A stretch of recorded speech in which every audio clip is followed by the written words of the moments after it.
Bismillah ar-Rahman ar-Rahim. Assalamu alaikum, dear viewers, and welcome to Women's View on Ahlulbayt TV, a live show. As I want to say, first of all, some announcements before we start our live show today. Once again, I've mentioned this on previous shows that we have launched our Salawat campaign, which has been running throughout the holy month of Ramadan. So as the days of Ramadan are nearly approaching the end, let's not miss the chance to send in our salawat on Prophet Muhammad sallallahu alaihi wasallam and the holy household. So if you would like to pledge your salawat, then please do email the channel with the amount of salawat you wish to pledge. Our second announcement is the Ramadan competition. The deadline is this Saturday, which is the 27th of August 2011. So that will be the deadline for the competition. Anyone that wants to send in their entries, any entries received after this date may still be published, but shall not be entered into the competition. Once again, the winner of the competition shall be announced in our Eid special show on Saturday, the 3rd of September. So inshallah, that's the competition. Today's topic is approaching salah, approaching prayer. Now, today inshallah we'll be looking at the spiritual aspects of prayer. As we all know that prayer is one of the foundations of Islam. It's not only the intellectual meditation, but it's all about the spiritual devotion as well. So inshallah today we'll be speaking about many aspects regarding prayer. Very interesting discussion. We have your comments posted on Facebook and we have your emails sent in. So inshallah we'll be reading them out and our guests will be able to answer them. If you have any questions regarding the show, or you have any comments, questions, or if you'd like to participate in our show today, then the number should be on the screen. So you can phone in with your questions inshallah during the show. You can also email us at womensview@ahlulbayt.tv, or emails inshallah will be read out during the show and will be answered during the show. So I'm your host Zahra Al-Alawi, and today with me is Sister Amina Inloes. Assalamu alaikum. Wa alaikum assalam. Welcome to the show. Thank you very much. As we know that Islamic Sharia, Islamic law, only requires us to engage in the physical acts and prayer. But it does not really legislate our level of spirituality. Now, how important is it for us to kind of focus on what we are saying during prayer? Bismillah ar-Rahman ar-Rahim.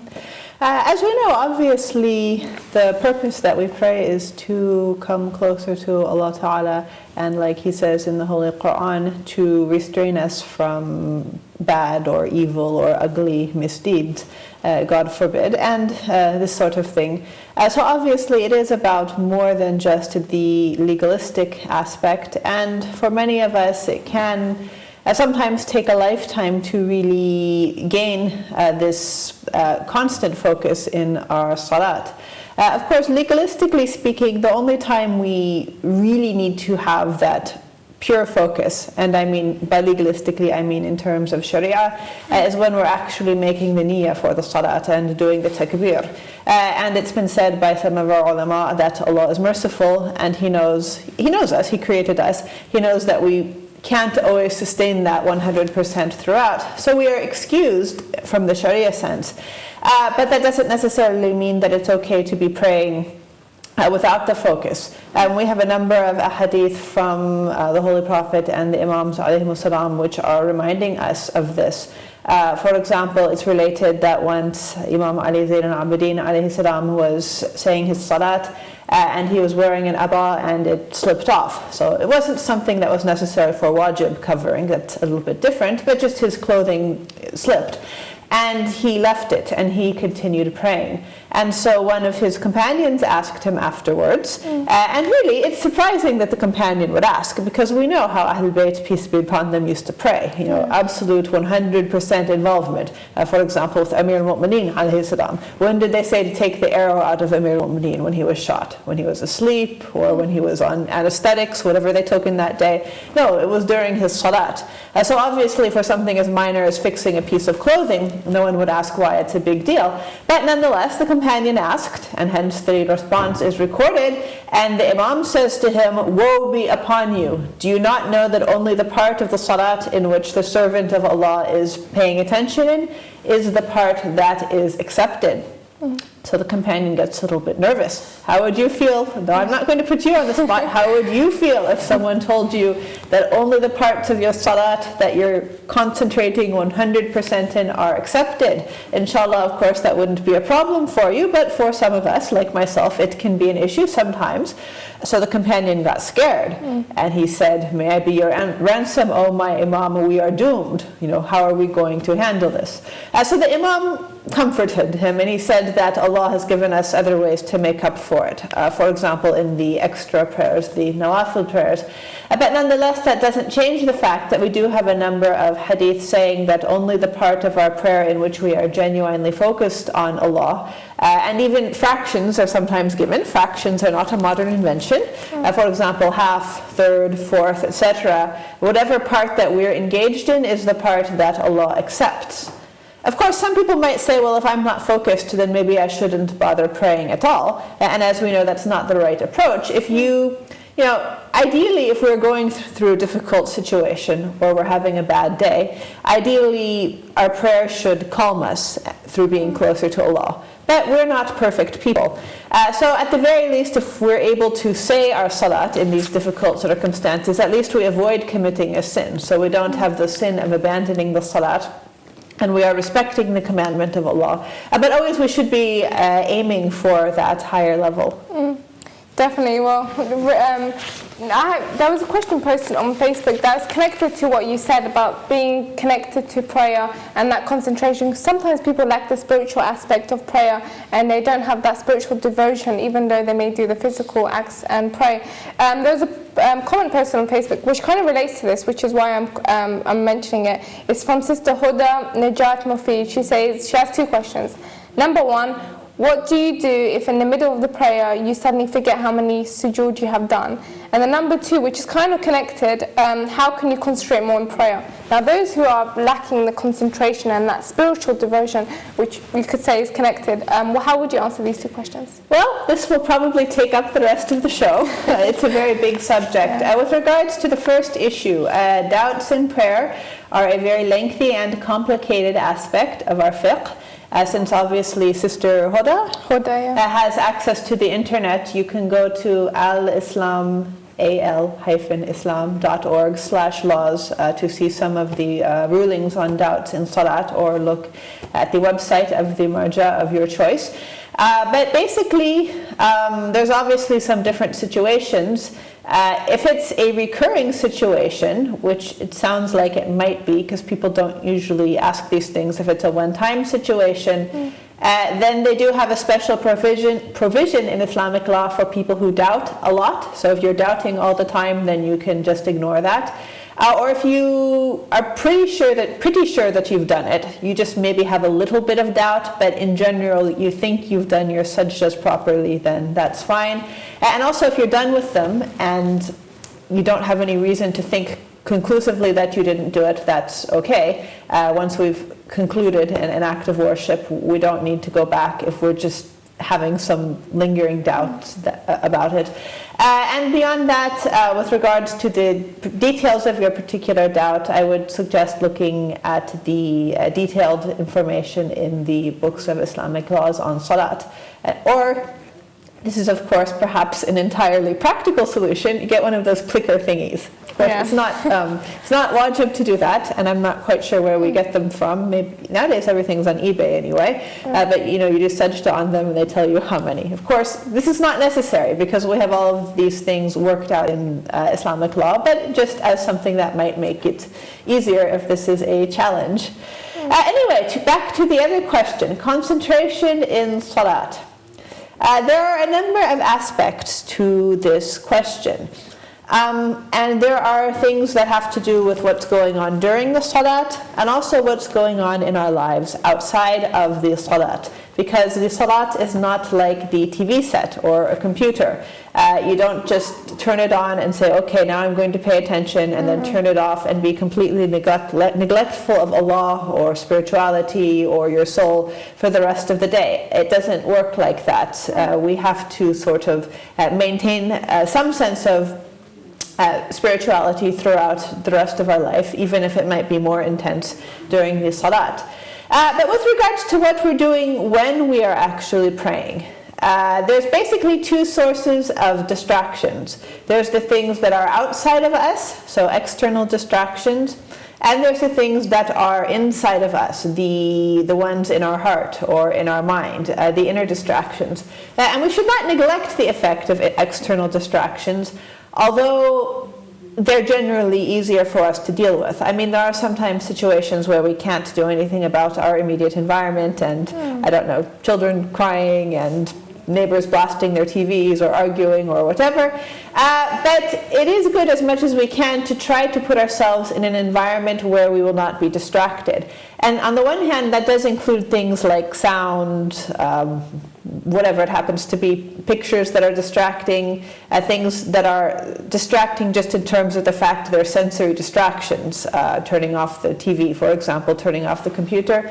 But also, we have to remember that there are any number of things which might not come across as distractions, but they draw our mind to this worldly life. So for some people, for example, who are very fashion conscious, and I'm not saying it's the sister, but it's either men or women, it happens to both genders. Sometimes certain types of clothing can be a distraction because you look at it, you think about how much you paid for it, or you feel proud of it, or you feel proud of yourself. Jewelry can be another one, and again for men or women. So if there are things that are reminding us of our ego and distracting us from Allah, then we should try to adjust that. For example, if jewelry is distracting, then remove it during the time of the salat. And we know ourselves what is distracting ourselves, and to try to find a place to pray in which is conducive to that, clean, orderly, simple, etc. Nature is nice, by the way. I have to admit, I have not had the opportunity to pray in nature since I've been here. But it's nice to be connected with Allah's creation, and if it's safe, of course, under the stars. Here it would be under the rain, I think, or under, by the ocean, in the forest, or wherever it happens to be. And that does help too. But of course, the bigger issue is what is inside of us. Yeah. And there's many layers to that. We'll just go through a couple layers here, inshallah. Okay. One layer is actually to be focused on what we are saying. That is to say, the actual meaning of the recitations, for example, or the tasbih, or whatever we happen to be saying in the salat. Of course, if someone does not understand what these things mean, they had ought to take the opportunity to learn what they mean, because it's not very sensible to be reciting things that you don't understand their meaning. But to go into that, we know the Holy Quran has a lot of depth. That's why we continually recite it day after day and year after year. There's always more we can gain from it. And certainly the fact that Allah Ta'ala has ordained that we recite Surah Al-Fatiha many, many, many times a day, even just the wajib times, indicates there's a depth we're supposed to take from this. We are supposed to contemplate on it and delve into it. And it's been said that one of the best times for us to understand the Quranic recitation is during our prayers, when we are reciting it with, inshallah, the maximum of khushu' and focus and so forth. So that's one thing that does add to the spirit of the salat, the intellectual aspect. Then you have what's going on with the heart. So the heart is our organ of spiritual vision and understanding and perception. And the heart can perhaps be a bit like a child, a young child. It's going to do whatever it wants and whatever it's genuinely interested in. It's not like an adult. Adults can pretend to pay attention, and sometimes, God forbid, we even lie. Not you, of course. Inshallah, I try not to. But the point is, people can deceive themselves. But the heart does not deceive. The heart is honest. Now, we may sort of deny what the heart is saying, sort of push it aside, but usually we have that inner voice in us telling us something is right, wrong, etc.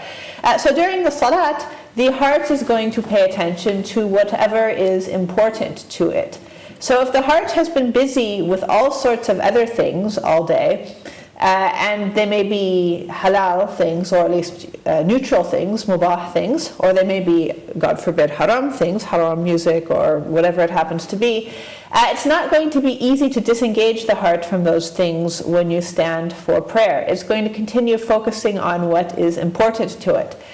So part of this is training the heart throughout one's life to basically to care, and to care about the akhirah, to care about Allah, to care about the soul, and to inculcate that in the heart. But then sometimes you have these distractions coming at you right when you begin the salat. And so you basically have two choices at that point. Choice number one is you might be able to focus yourself and get rid of the distractions. So you just take a little bit of time before you pray. For example, when you're facing the Qibla, it's related from Imam Ja'far Sadiq alayhi salam, or it's narrated from him that when we face the Qibla, we should empty our hearts from everything other than Allah. So if we're able to do that, then inshallah we can focus in our prayer. If we can't, that's a bigger problem. And some of our ulama have said that the way you deal with that problem is by removing these things that are distracting you in life. Now, by the way, I don't want to give wrong advice here. I don't mean just removing important things. You should still go to work and take care of your family. And there's sometimes certain distractions that we can't remove. We can change how we deal with them or how we stress about them, but they're going to be a part of our life. But then there are sometimes, let's be honest, some extra things that are distracting us. Maybe a TV show or a hobby or some friends who are the wrong friends, some topics of discussion that perhaps your friends like to joke about, whatever it happens to be. So if some of these optional things are distracting us, the advice has been given to us, and this has even been described as a bitter remedy and a bitter form of medicine, is to get rid of it, at least for a while. There's an analogy that one of our scholars in the past used, and he said, distractions in salat are like birds in a tree. So you imagine a man comes along, and he wants to sit underneath this nice tree and contemplate on whatever it was. I think this was around the same time as Newton, actually, but I don't think it was the tree and the apple and so forth. But he wants to sit in the tree. So he starts thinking when all of a sudden the birds start chirping in the tree, chirp, chirp, chirp, chirp, chirp, chirp, and they're really driving him nuts. So what does he do? He gets a stick and he chases away all the birds. So they fly off from the tree. He's like, oh, okay, now I can concentrate. What happens? There's no other trees here. The poor birds, they don't have anywhere to go. So they come back, chirp, chirp, chirp, chirp. So this goes on for a long time. This guy gets really, really annoyed. Finally he says, my problem is I haven't dealt with the root of the problem. I've just been chasing them away and they're coming back. Again, keeping in mind this is a metaphor. The birds are like the distractions that are coming to us in the salat. So he gets an axe and, I'm sorry, this is a little bit painful, but he cuts down the tree. And I'm saying it's painful because in Islam we're not supposed to cut down trees for no reason. But this is a story, he cuts down the tree, and the birds don't come back because he's cut out the root of his distraction. So if there are certain things in our life which are interfering with our ability to connect with Allah subhanahu wa ta'ala, we should give them up, or at least try giving them up. Try a trial run, maybe for a week or even a couple days, and see if it helps. And then after that we can see, can we manage these things? If they're not haram things, of course. If they're haram things, we should get rid of them. If we can manage them, then we can do that. And if not, then we do have to consider letting them go. So that's just a couple of minutes worth of advice on concentration in prayers. Definitely. I hope that's answered the sister's question. I think a very in-depth answer, so that was excellent. Thank you very much. And if sister has any questions, then she can email in. You can also call in. This is a live call-in show. So if you would like to call in with your views or opinions or any questions, then the number should be on the screen. I think what you said, many people don't really focus on the spiritual aspects. Sometimes there is stuff in our heart or spiritual aspects within us which we need to take out in order for us to concentrate more. So I think, inshallah, that has helped the sister. Yeah, and definitely the month of Ramadan is a good time to be doing that too. Yeah. I don't know about you, but I find that when I'm fasting, it does sort of start to clean up whatever's accumulated in my heart. Yeah. There's all sorts of baggage we pick up throughout the year, or at least I do, and because you don't have these distractions, eating and so forth, you do have to face it. And it's a good time of the year to make new habits too. One of the reasons I'm sure that we fast is to have this greater spiritual focus, and because we're not so busy with the world to focus on the spiritual aspects of reality.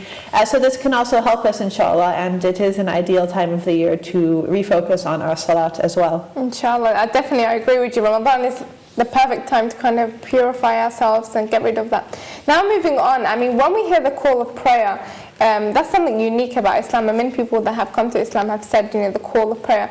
When we hear the call of prayer, what sort of things can we focus on or reflect upon when the call of prayer is going on? Yeah, definitely a symbol of Islam. There are a number of things that have been mentioned by various people throughout our history. These are not all my ideas, by the way. I am borrowing from our great scholarly heritage. But one of the things that has been mentioned is that when we hear the adhan, one of the things we should be reminded of is that on the Qiyamah there will be a similar call that will herald our resurrection and our judgment. And although I'm not saying we should be morbid or always focused on death all the time, but when we hear the adhan, we should be reminded of that call that is to come and how it will be very frightening for us on that day. And this helps keep us serious and to keep our priorities in order in life, and not to get too pulled into a lot of things in the life of this world. Definitely, yeah. We can come back to that in a second. I think we have a call on the line, so Assalamu alaikum. Walaikum salam. This is Alia calling from Toronto. Well, alaikum assalam, sister. Welcome to the show. Alhamdulillah, I'm good. How are you? Good, thank you. And my salam to Sister Amina. Assalamu alaikum. I have a question regarding the Laylatul Qadr Salat, the 100 rak'ah Salat that we do. Okay, go on. I know that we can do it as a qaza namaz for 6 days. My question is, how do we do that? I mean, what would be our niyat, and how do we do it in 4 rakats, or do we do it in 2 rakats? I'm not sure about that. I was wondering if you can help me. Okay, then thank you very much, sister, for calling in. Thank you very much. Yeah, thank you very much for the call, and please remember us and everyone throughout the world in your du'as on this night if you're doing the Laylatul Qadr Amal tonight. I understand some people did them last night too, and sometimes we're on different calendars in different parts of the world. If you want to do Qadha Salat during Laylatul Qadr, that's fine. In fact, it's better if you have prayers to make up, but that's something different. So you would say them according to how you say them. So Fajr would be 2 rakats, Dhuhr would be 4, and so forth. And there isn't really a fixed number you have to do. You could do a week is good, or whatever you have time to do. If you wish to do the actual mustahab salat for Laylatul Qadr, that's fine too, but that's something different. But it's all good. The important thing is to worship and to focus on Allah in this night and seek His mercy. On the one hand, we have these things given to us so that we use the time well and we focus, but we don't, we shouldn't think that we have to do every single thing that's outlined. And I mean, honestly, we don't even have time, although the days are much, the nights are a bit longer now than they were at the beginning of the month. I've found at least the past 2 Laylatul Qadrs here, it hasn't really physically been possible to do all of the a'mal that are prescribed, just because the time has gone so quickly. And it may be similar there, but just to do, to use our time well and to do the things that are recommended according to our capacity. But yes, qada salats are very common to do on this time, and that's a good thing. Definitely, yeah. I think that in London the time is very restricted. We only have a couple of hours, but a little bit more than a couple. Once we get a bit more north, they have only a couple. Yeah. Well, she mentioned about qada prayers, and she also mentioned about the niyyah as well. So when you're doing qada prayers, the niyyah for it, choose. Yeah, you should have the niyyah that you're making up your prayers. Definitely, yeah. Now I think it's a very good opportunity for those who have missed prayers to make them up. So inshallah, and please do remember us in your du'as during these blessed holy months, holy nights, shall I say. And I think people are doing Laylatul Qadr tonight, or whenever you're doing it, inshallah, please do remember us in your du'as. I bet there's people doing Laylatul Qadr Amal right now somewhere in the world. If we go a little bit further, maybe to the east when it's nighttime. I'm sure there are. So that's the blessed of it. We're going off for a quick break right now, but we have more of the emails coming through. Let me just read out our email just before we go we go off, and then inshallah we can come back. So Assalamu alaikum, great show sisters. I'm not sure if this is related, but Sister Amina mentioned about taking the distractions away from us. Does she mean during prayer or in our life in general? And if it's in our life in general, how can we take away these distractions, as I feel many issues in my heart distract me and make me sin. Not just not make me concentrate, but make me sin. Please help. So I don't know if that kind of is connected. We are going off for a quick break, inshallah. But if you want to start to answer it, and then inshallah we go off, and then you can. Okay, Bismillah. Quick answer. Actually, there are no quick answers to life's bigger questions. It's part of the modern era that we provide them. But sorry, the question. Yes, this is what the month of Ramadan does to us sometimes. I was speaking about both, especially with regards to just external things. Those are things which we would be facing during our salat. And as for distractions in our hearts or in our minds, it could be both. If there is something in our salat that we can control, then we deal with it and we pray, and we don't have to worry so much, because that's a sign things are probably reasonably okay in our life. But yes, most of us do have things on our mind. And so what I was talking about were distractions throughout our daily lives, which then impinge, or which then affect our salat. If we're just worried about things that they're necessary parts of life, money, for example, or just too much work to do, getting things done in time, worrying about family relationships, marital problems, whatever the issues happen to be. We obviously can't remove those distractions from us the same way the man cut down the tree. We can remove distractions, which are just things that we can live without doing. Or, for example, the Holy Quran mentions for certain sins, for example, lowering the gaze. But as a matter of fact, we can lower the gaze from anything which is leading us off the spiritual path, not necessarily just with regards to chastity and not looking at the other gender.